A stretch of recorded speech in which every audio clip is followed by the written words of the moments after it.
Byron Brooks, founder of From the Hood for the Hood. My name is Lorelei Muniz, and I'm with Littlefield Action for Social Justice, which is a group within Littlefield Presbyterian Church in Dearborn, Michigan.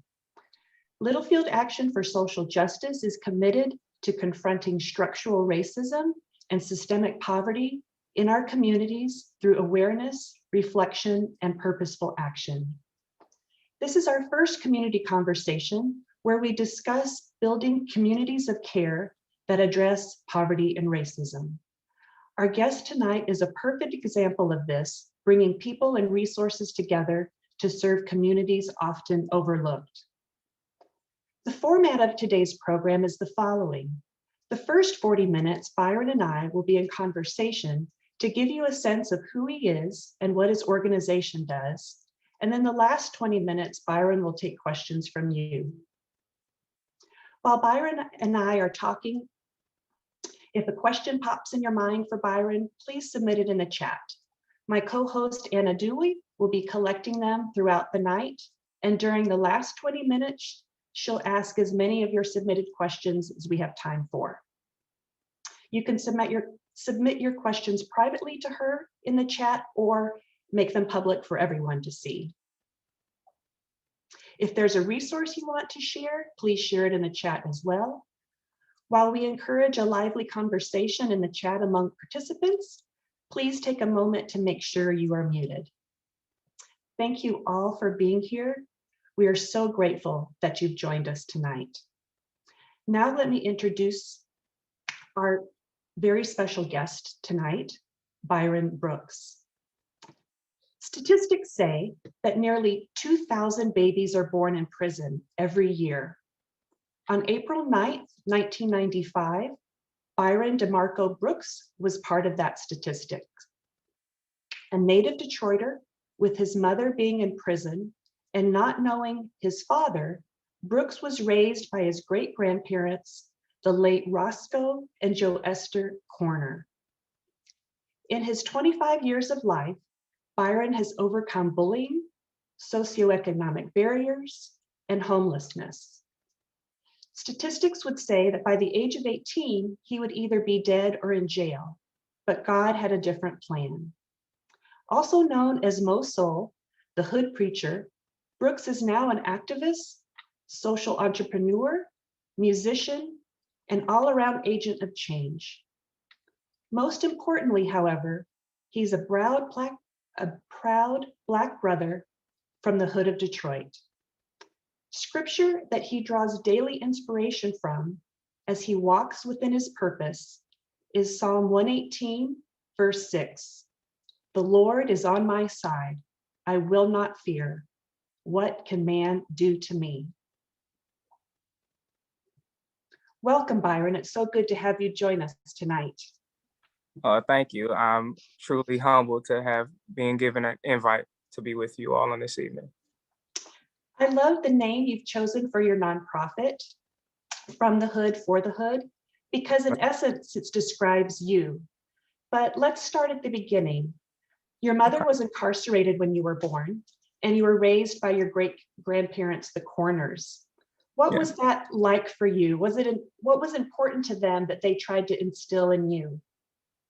I believe it was a unique upbringing. When I think about it as a child, at certain points within my life, I was kind of embarrassed to let people know like I was being raised by my great-grandparents. But from hindsight, as an adult, I believe that that was the best thing that could have ever happened to me, because anything that you could positively correlate with Byron, you could attribute to them. Anything negative, you could set that on my lap. But again, they instilled the importance of education and of faith.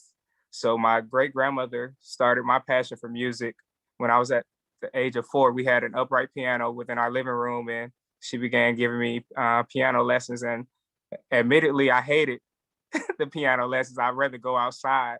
But I remember having a talent show at school, and I played a piece on the piano, and it seemed every girl from my classroom surrounded the stage. And from there, I was hooked in. And again, music is a very big part of my life. My great grandfather, he was a deacon at the church that I grew up in, of which I'm still a member of, Dexter Avenue Baptist Church. And I remember we would have our own personal Bible studies and things of that nature. And I believe everything that they instilled into me was leading me up to my purpose of the things that which I'm doing now. I enrolled in Henry Ford College because I remember how important education was to my great-grandparents. My great-grandfather, he was oldest of 10 siblings, and he had to stop his education around, I want to say like 5th or 6th grade to start working and helping provide for his family. So he really instilled the importance of education and really making sure that I knew what I had that others may not have had the opportunity to have, you know. Yeah, what a special and unique experience you had being with them. Fast forwarding to high school, your mom was released from prison and you were living with her. What was that like? Had you had much contact with her growing up? So she was released while I was younger. Probably I was probably around 5 or 6 when she was released. And I still remember one time she came over to my granny and papa's house and she was like, "Yeah, I'm home now. You know, you can move with me." And I remember my grandmother, she had a Grand Marquis. I locked myself in the car and refused to leave because although as a child, I really couldn't understand about life and different struggles, I knew that I was in a better situation with being with my granny. But later on, as time would tell, moving with her in high school, you know, it was kind of, it was almost an awkward space being that my first time living with her. I was a teenager, and at that age, you know, teenagers are kind of feel like they're halfway grown anyway. So so my thoughts and her thoughts clashing, but it worked out. I actually moved my junior year of high school to Ohio and stayed with my granddad, my grandfather, for a year, and then she had me come back up and graduate from Cody APL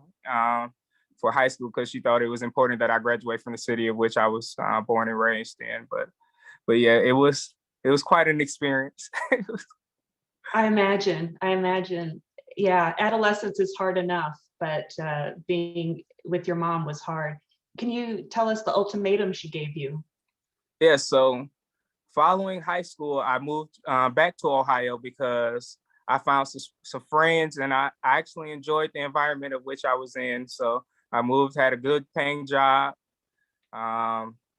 was working, saving up my money. And then eventually my mother reached out to me and informed me that she was planning on moving into the house of which I was raised in, my great grandparents' old house.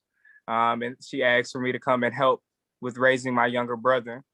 And at first, I was like, no, I don't want to do that because again, our relationship was already kind of unique, you know. So, but eventually, I said, you know, that's the right thing to do to go help with my brother. So I moved back to Detroit, got a job at Fairlane Town Center, started working. But then again, I started reminiscing on the importance of education that my great grandparents put on me. So I felt that I needed to continue my educational journey. So I enrolled into Henry Ford College the fall of 2015. And prior to after enrolling, as far as working, I had to go from working full time to part time, which meant I was bringing in less funds into the home, and that didn't please my mother. So eventually, she started working at a factory, and it came to a point where she wanted me to drop out of school and go work at the factory to bring in more income. And she gave me an ultimatum eventually to either leave school to work at the factory or leave her home. And I chose education because, again, my great grandparents really stressed the importance of education and the things that education can do for someone. So, yeah. Wow. Wow. So what was it like for you being a student at Henry Ford and not having a home? Can you paint a picture of what a typical day, like where you slept, where you ate, how you took a bath, and where you kept your stuff? Yes, it was hard, but at the same time, I believe it could have been harder given a different environment because my classmates and teachers, it was like a second family. So although I may have felt alone, I still felt like I had a support system around me because I was able to engage with my classmates and my teachers and things of that nature. And I remember what I would do. I've slept in like parks, abandoned houses. Sometimes I would just walk, or try. One winter, I worked like 4 part-time jobs, and I would try to work enough time so I wouldn't have to be outside, so then I could get to Henry Ford College. I remember certain days, I believe the campus would open up around between 6 to 7 o'clock, and I would try and get in there to wash myself within the restroom, and then just walk around campus and wait until classes would start. And honestly, my pride is what kept it extended, because I honestly didn't want to tell individuals, but eventually individuals did find out. But again, I believe the situation gave me no choice but to excel academically. So I spent a lot of time in the library between napping and studying. It allowed me to really strengthen my academics. And again, I told myself that education was the reason why I was in that situation. So I had no choice but to excel. Failure wasn't an option for me. So there was never a time where it got too hard and you say, well, I'll just drop out and go back to the factory with my mom? No, it got hard, but again, that's where I guess my faith kicked in again. I believe that everything happens for a reason, and we all have a purpose in life. And I believe that, again, I had 2 choices. I could have show pity on myself and dropped out, but then I thought about the future and where I would be. I would still be in the same situation, but I knew that if I pursued my education, some kind of door will open up that will help me rise from that situation.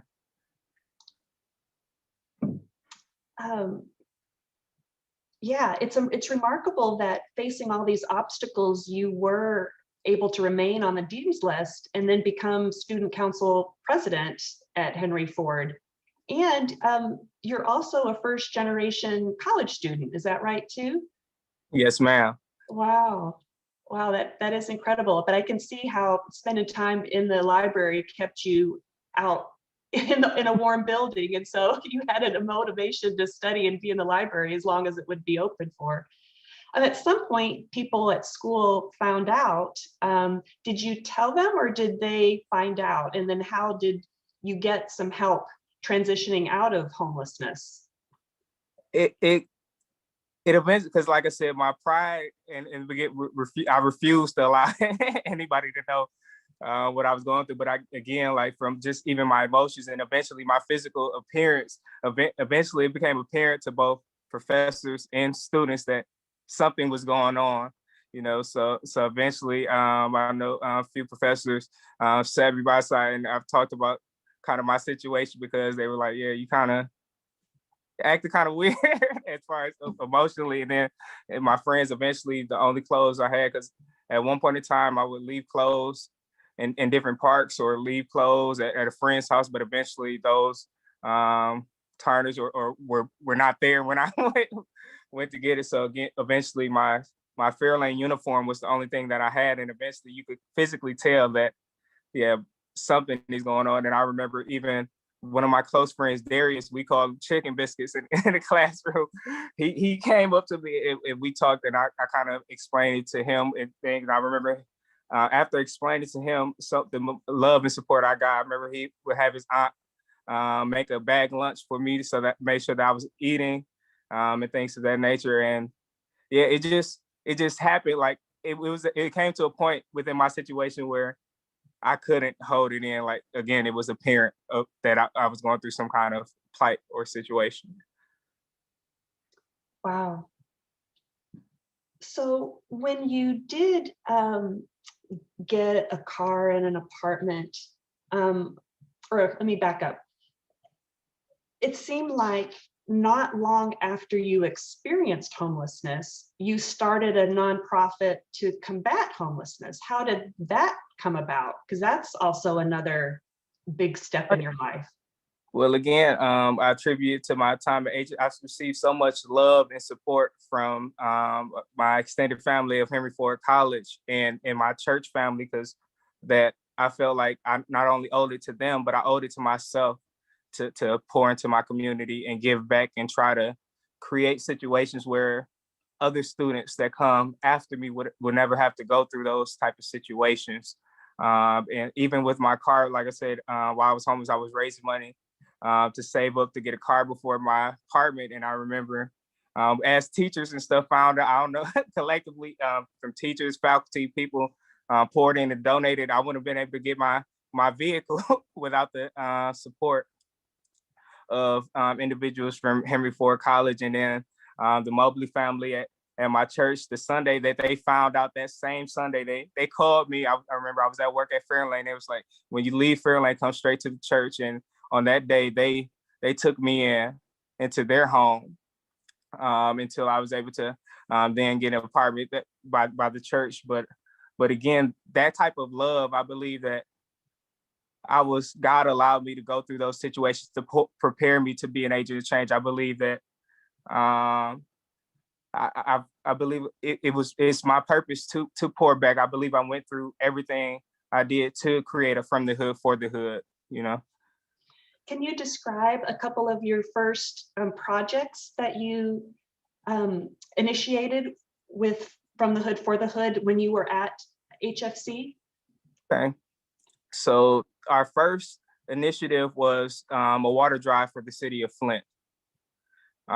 So got a U-Haul and sent the U-Haul to First Trinity Baptist Church in Flint, and we kind of created a system where we were sending support with that issue, because that was a very big issue where individuals were utilizing bottles of water to take baths, brush their teeth, and things of that nature. So I felt that was the perfect initiative to start off our journey as agents of change for From the Hood for the Hood. And the way we were founded June of 2018 through also help from University of Michigan. So Henry Ford College and the University of Michigan, they had a program, and I was selected as a Englehart Social Justice Fellow for that summer. And I was able to utilize the stipend and the resources I received from that program to file the paperwork, fill in our 501c3 and things of that nature. And then from there, we went to weekly feeding the homeless across Metro Detroit. Wow.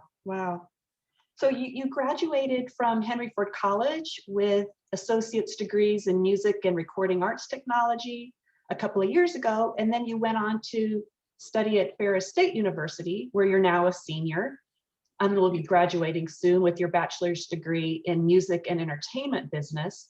Tell us a little bit about your activism and community service while you've been in Big Rapids, which is much more of a rural setting than Detroit.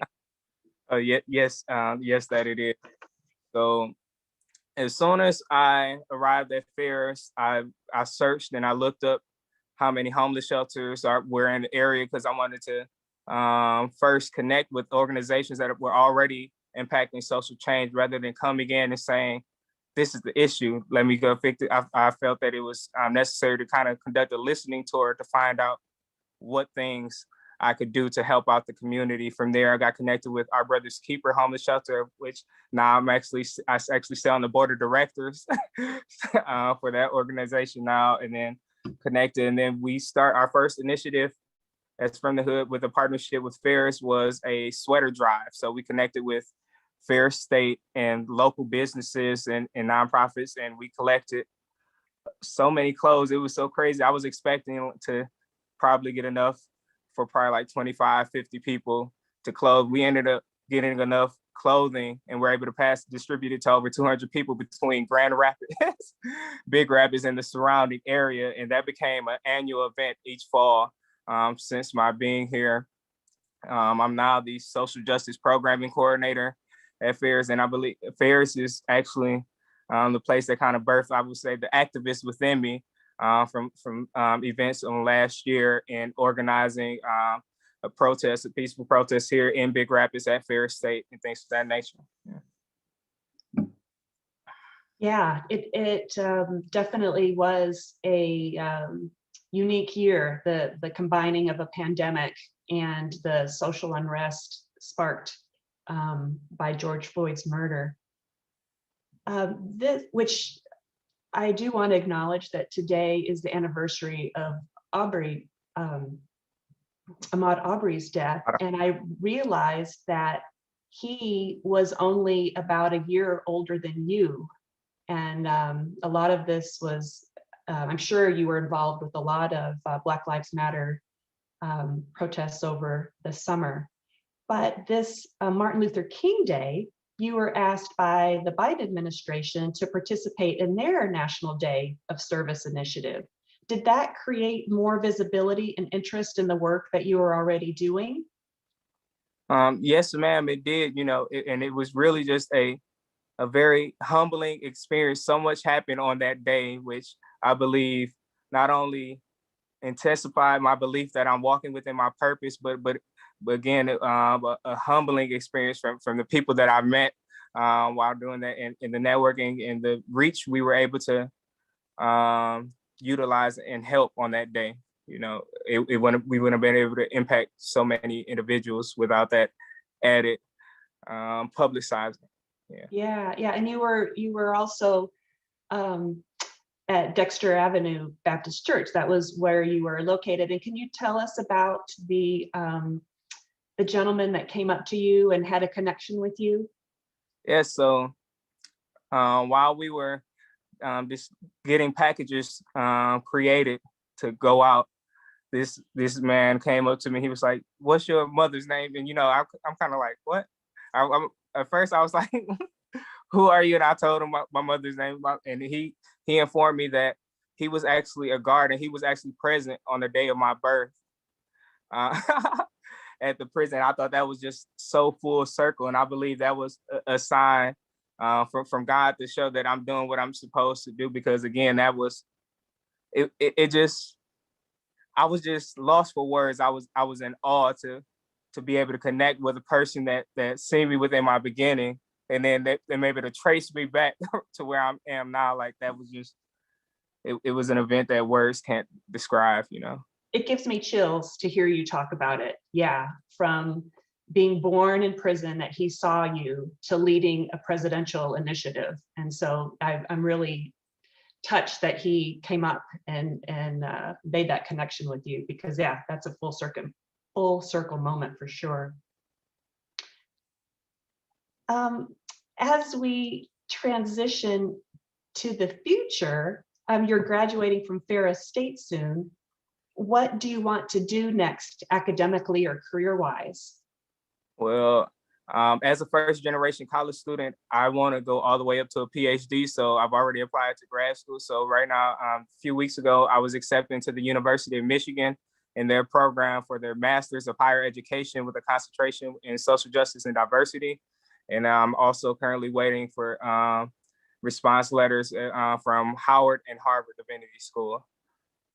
Wow. Congratulations. That's amazing.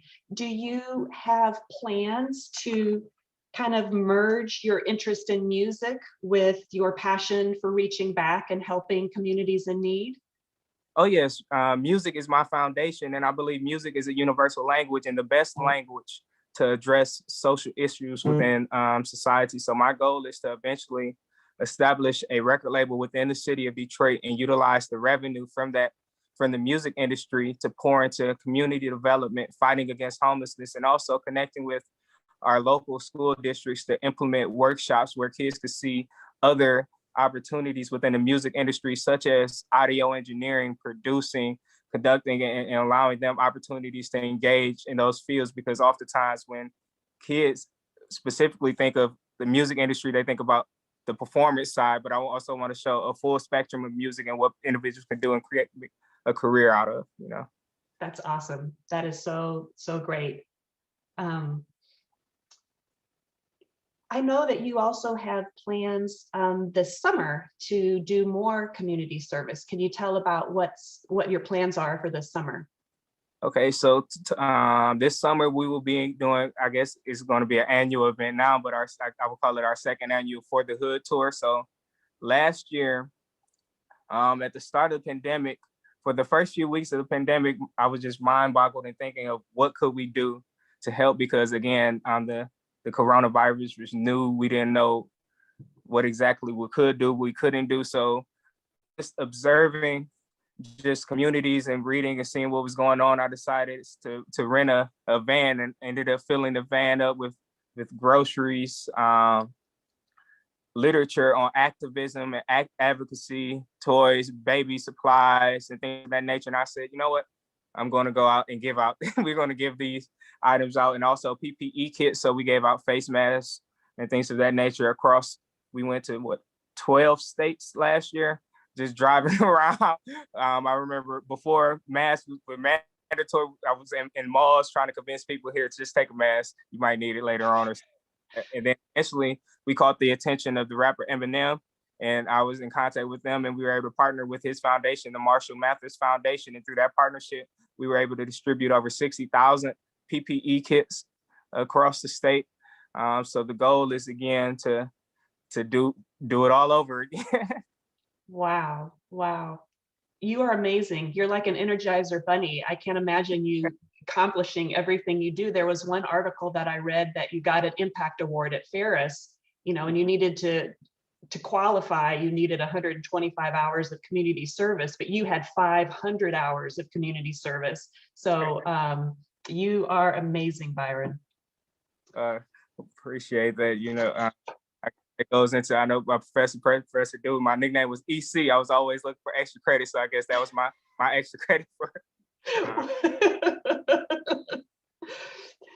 So Anna, if you don't mind, can you put the link, because I'm sure you need money to do all this stuff for your summer. What's your goal to raise? How much do you want to raise to accomplish what you want to accomplish this summer? Honestly, so one thing that I've utilized to keep me going is a motive I've said, to walk by faith and not my finances. So I really don't have a set goal. I'm a person with whatever I get, whatever the Lord provides, we're going to work with and do what we can, because again, when you walk by faith, he opens up doors, because I didn't have enough money to distribute 60,000 faces. But again, and just doing what I could with what I had, God opened up connections where, like with Eminem and other individuals partnering and allowing us to further. So whatever anyone would like to donate is a blessing, Yes. Well, we know it's going to go to good use and have an impact with you and in charge. So the For the Hood Summer Tour is on the link to donate. If you feel moved as a participant, please click on that.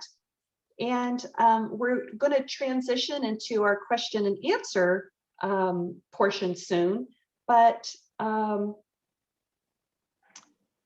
I have a couple of questions. Okay. I sense that you are a person very connected to your faith and that you do walk into your purpose. And so I guess I want you to help us understand what drives your relentless pursuit of reaching back and lifting other people, because you're moving forward, but you're not only looking forward, you're also looking back. And so how do you do that? Well, again, first and foremost, my faith. I believe everything I do is not me, but Christ working within me. I believe we are all vessels to be agents of change. But also, Dr. W.E.B. Du Bois once wrote a dissertation talking about the talented 10th. And in discussing the talented 10th, he discussed how it is our duty as individuals who fit that framework of identifying as a talented 10th to reach back to our communities and pour in. So if only 10% utilize their resources for the other 90%, everybody as a whole, as a collective, will be able to grow and rise. And I believe that it is anybody's duty if you've obtained any kind of form of success or matriculation through education, it is our duty to, again, pour into the next generation, because that's how we're going to create an equitable society for all. Beautiful, beautiful. And I just wanted to mention to everybody that we are recording this. And so if you know someone who is missing out now, but would benefit from hearing Byron and being motivated by Byron, we are going to have a recording. But if anyone is listening either live or in the future on the replay, If someone tonight feels that same tug of wanting to help Detroiters, but doesn't know where to start, what advice would you give them? I would simply say, be the change of which you seek. We can see the issues that are affecting our surrounding communities, even if it's not Detroit, whatever community that you're a part of. If you want to be a part of the change, it takes action. It takes in doing it. And sometimes you have to remove doubt, not only doubt, but self-doubt, because I believe there are certain endeavors that I did where, if I'm being honest, I didn't think would be successful, but I still try it anyway. And that's how you grow as an agent of change and just as a person. So stay hold to your faith and do what you can. And again, we have a phone with so much things, educate yourself, find out how you can help your community, find out you don't have to start your own organization. There might be an organization that could utilize your skill set to further their mission to help the community. So again, just educate yourself on how you can be a help and do it. Be the change of which you seek. This time is out for waiting for somebody else to do something that God has embedded within your purpose to do. Beautiful, beautiful. Well, let's open it up to the audience to have questions. Anna, have you received any questions? And if you haven't, I think we have a small enough group that we could even do gallery view and take questions that way. What do you think, Anna? Yeah, I haven't received any questions yet. So if you are thinking of anything, let me know, and I can open it up to gallery, and you can ask. You can go ahead and try that, and if not, I do have some other questions of my own to ask. So let me go ahead and open it up to. You should be able to change your view to gallery here if you'd like to. Does anyone have any questions that they'd like to ask Byron? Looks like Professor Dewey has his hands up. Oh, yes. All right, Professor Dewey. What's great to hear your laugh again, Byron. I didn't realize how much I'd missed your laugh. It's a beautiful giggle laugh. But I want to hear about this recording, this production company that you're thinking about for Detroit. Can you talk a little bit about what you aim to do with that from the musical and engineering standpoint? Talk a little bit more about that. Okay, sure. So a couple of years back, I was a recipient of the Motor City Match program. And in that program, they helped me establish a business plan. And in that business plan, I came up with MoSoul Records. And with that, with the record label, it was a goal to purchase a 2-family flat within an identified area that has some issues as far as maybe the school system may have low test scores, or the community may be in plight and things of that nature. And then in coming into the neighborhood, we would do a listening tour for about 6 months to kind of see what we needed to address, and then collaborate with community colleges and also grade schools to incorporate workshops, free workshops for the youth. We will host community events, things of that nature, trying to train and get individuals certified as audio engineers to help them create a sustainable income. And then also the main thing is to kind of create the envision of what if Motown never left and went to California, kind of creating that kind of atmosphere, because I believe had Motown stayed in Detroit while it was in Detroit, I believe it was a jewel to the community, not just on the musical side, but on a social side. I believe music has the power to impact individuals and provide love in areas where people may be, they may feel sad or oppressed. Music has the power to uplift. And that's really something that I wanted to shine on the city of Detroit. And I believe that music is that tool. Thank you. We also have another question from Irene Watts. Irene is actually one of our council women for City of Dearborn, Byron. So go ahead and unmute yourself, Irene, and ask a question. Hello, I'm not sure if you can hear me. Sorry, I'm in an ice rink. We can. Yeah. So just a correction, I'm not a councilwoman. I'm actually the Dearborn School Board trustee and the Henry Ford College trustee. yes. Oh, it's okay. Don't worry.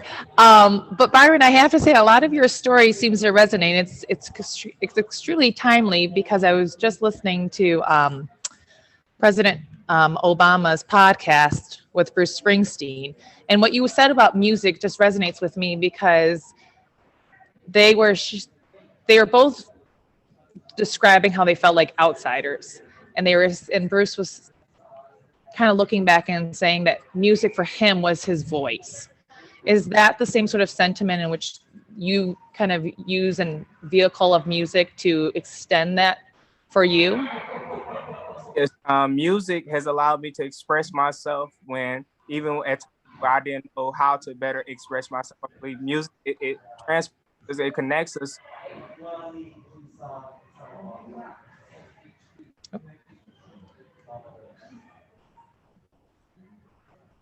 Oops, Byron, you accidentally muted yourself.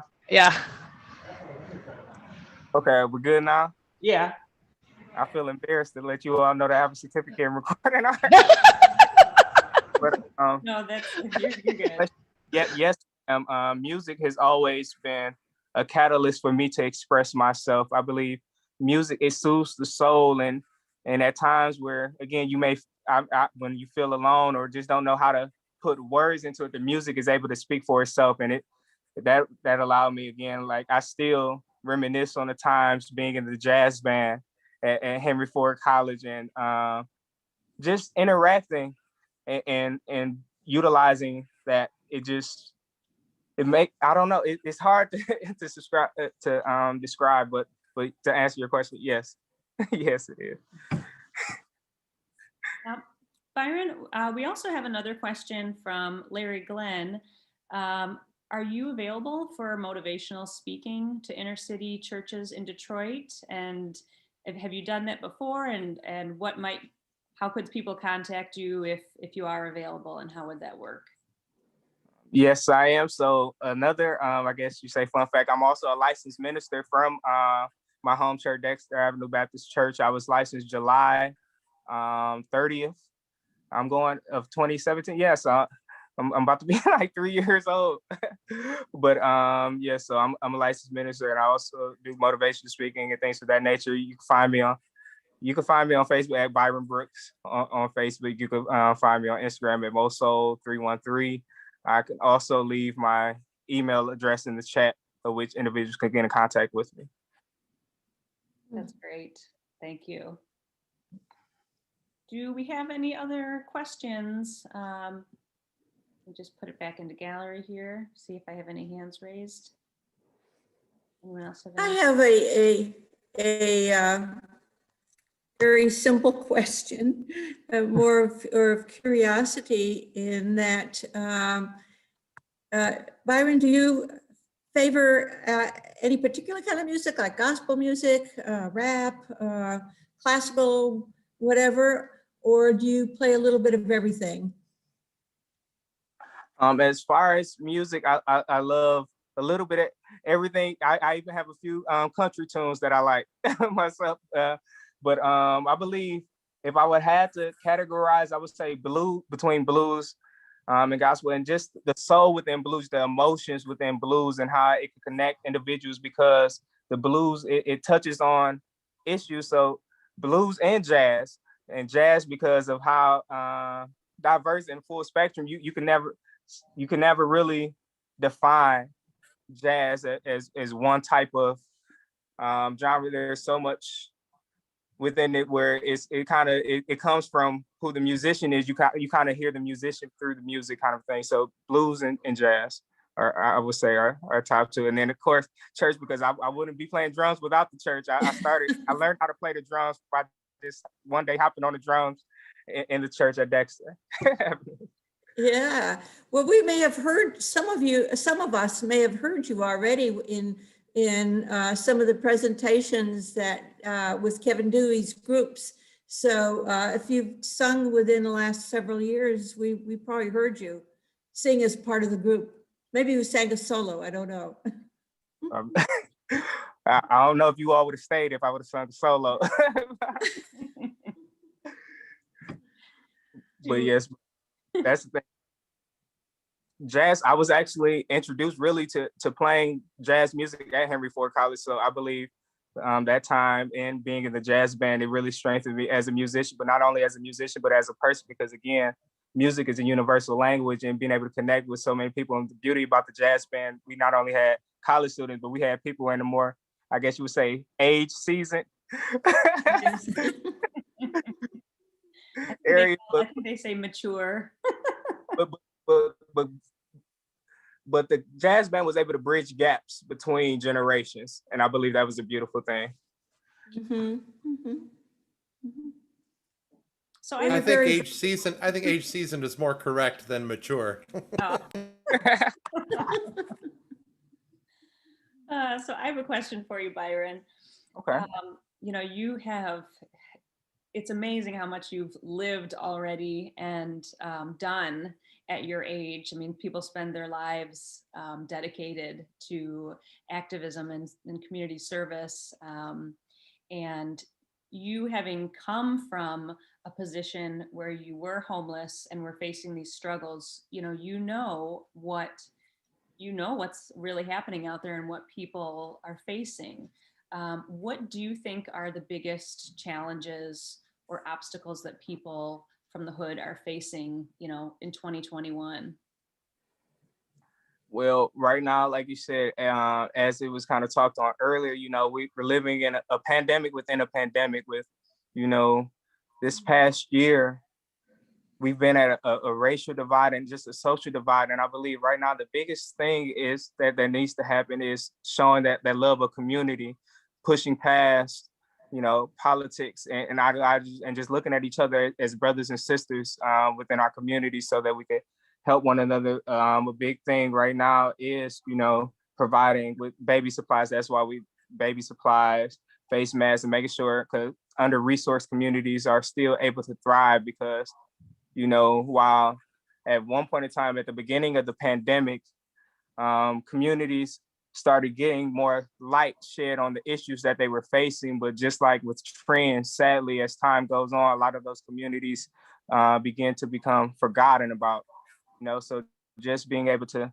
continuously shed light on those issues. And then also especially in the city of Detroit, a lot of families, trying to balance working and being the teacher at their homes with a lot of kids learning at their home and not having the proper equipment and things of that nature to truly strive. So those are issues that we're always looking into trying to help and analyze.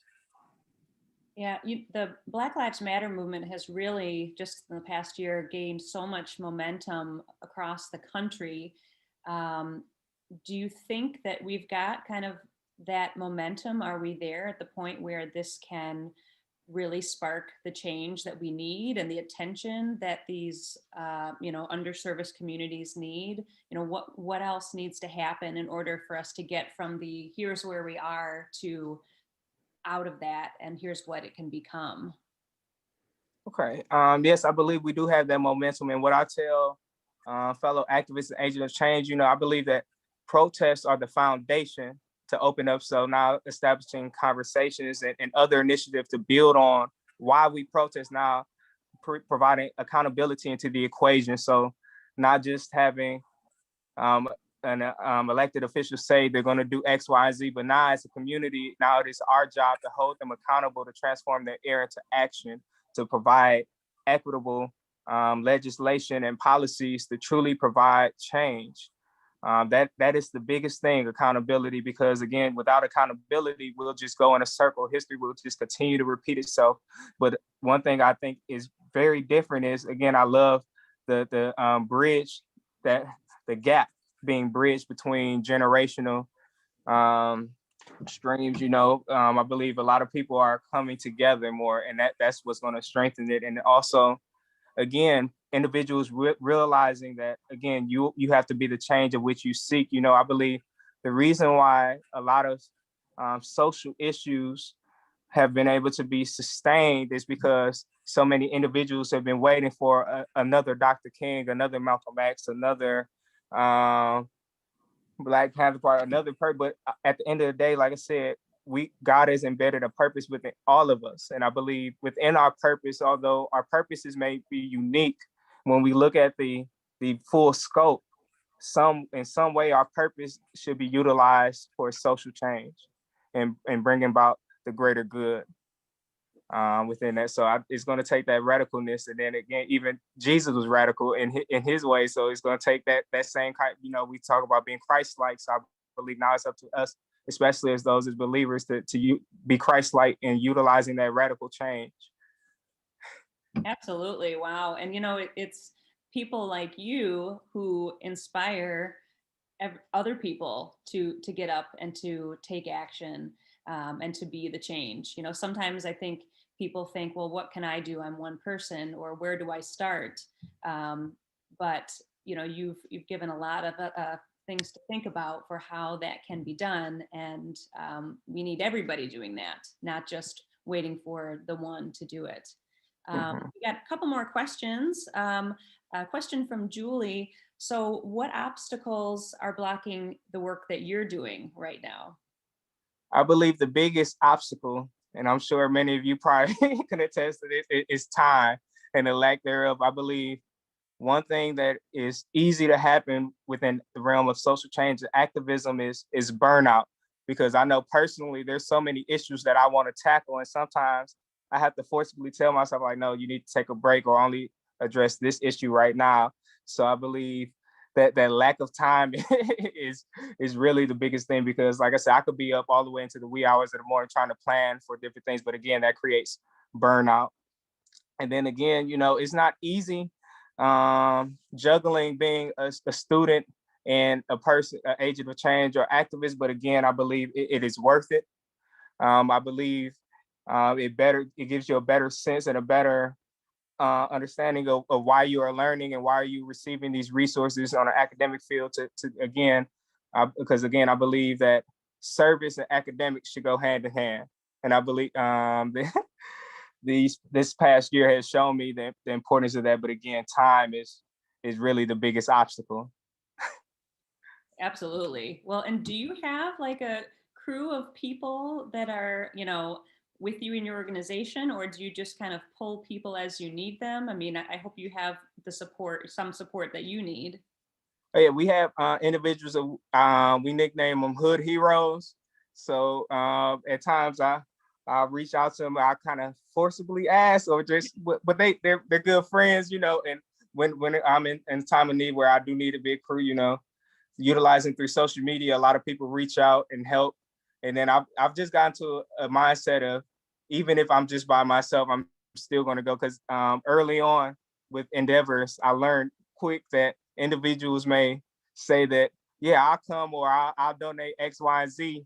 And if you only just hold your trust in that, sometimes you can be let down. So I've learned to just keep going, and again, keeping my faith in the guy upstairs, Jesus Christ, and doing what we have to do. Well, in our church, and we're probably not the only ones, but yeah, as Pastor Nancy wrote in the chat, you're voluntold. Yes. Something, so that sometimes that's the way to get things done. So. Oh yes, I've learned that if you add food into the equation, if you feed the people that help you, that off the top. Yeah, it always does. Irene has another question. Irene, I don't know if you are able to, if you want to ask that, or if I can ask it for you if you're busy. Yeah, if you can ask it, I just don't want the background chatter to interfere with it. Thank you. Yep. So Irene wanted to ask, what advice would you give to our students who are struggling? First of all, I would say, don't be afraid to ask for help. As I said earlier, I believe my situation with being homeless while I was in college, it was extended because of my own pride of not being willing to tell people at the beginning. I believe if I would have told individuals at the beginning, I wouldn't have to go through half of the things I went through. So don't be afraid to ask questions or find help, and then understand that this is something new for all of us, from students and teachers. This new framework or way of learning and way of going to classes is new. So no question is a dumb question, and you shouldn't be afraid to tell somebody that you don't know something. And also just keep the communication up with your professors. I believe professors are more lenient in knowing if somebody, you may need a day of salah, a day of rest, you know, where your emotions are just built up. Just be honest with yourself and doing that, and find things that you love to do. So when you do take a day of rest, you're able to revigorate your spirit and prepare yourself for the virtual learning. And be active. Don't be a student that just turns their camera off and listen. But I believe what helps for me is being engaging when I'm in classrooms on Zoom. I keep my camera on, being able to talk and see other people, because right now we've lost the social connection that college presents, but we're able to regain a little bit of that through technology such as Zoom. But it's up to us to bring the extrovert out of our introvertness. So, Byron, what do you think?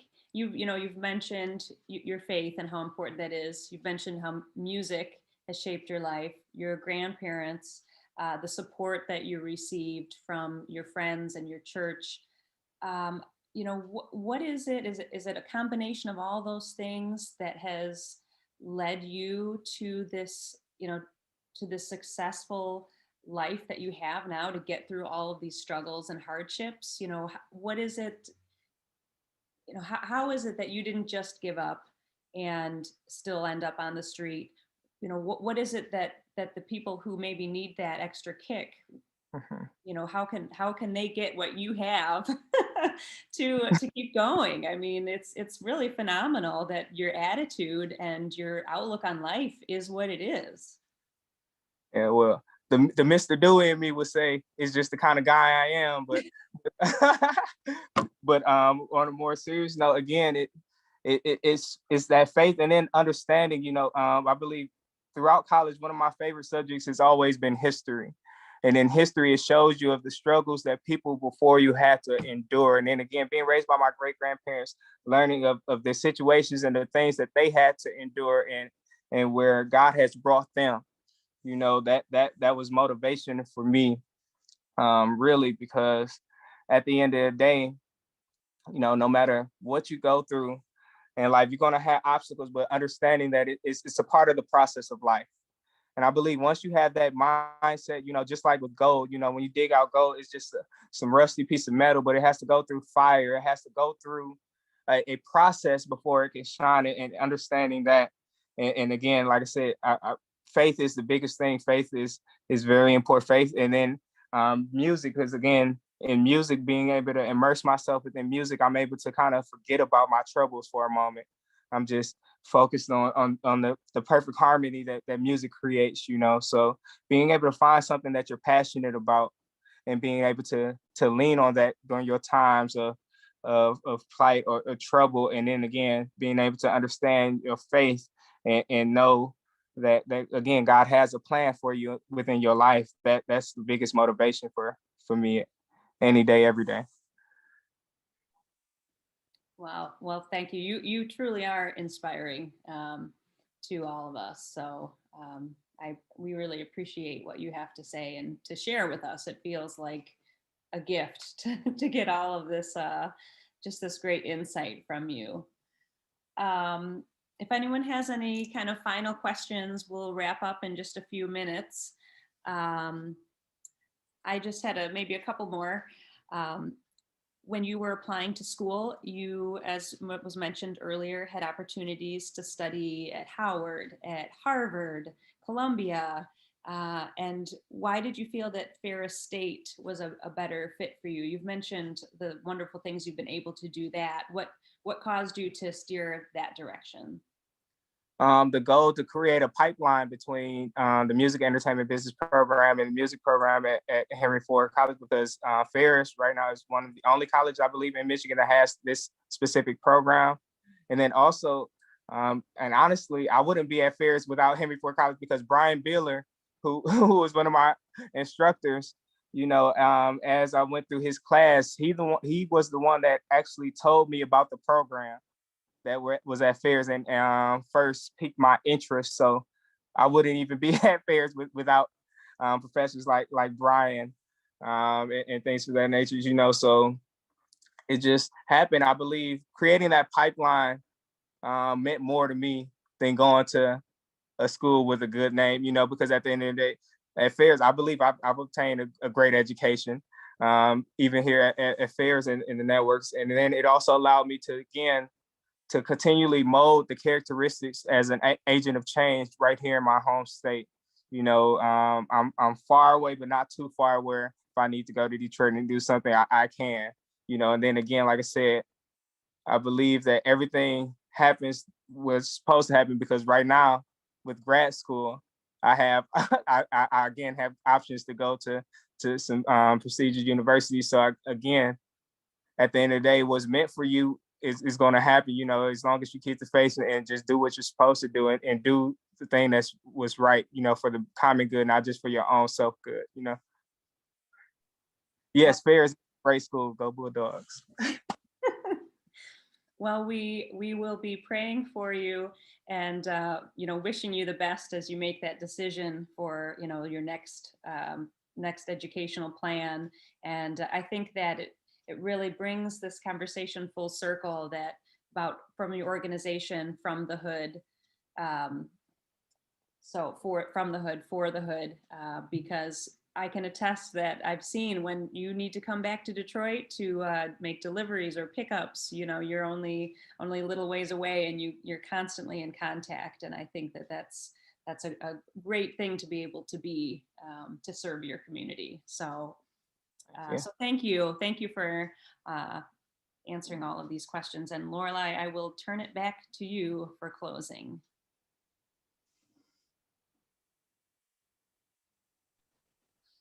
All right, let me unmute myself. And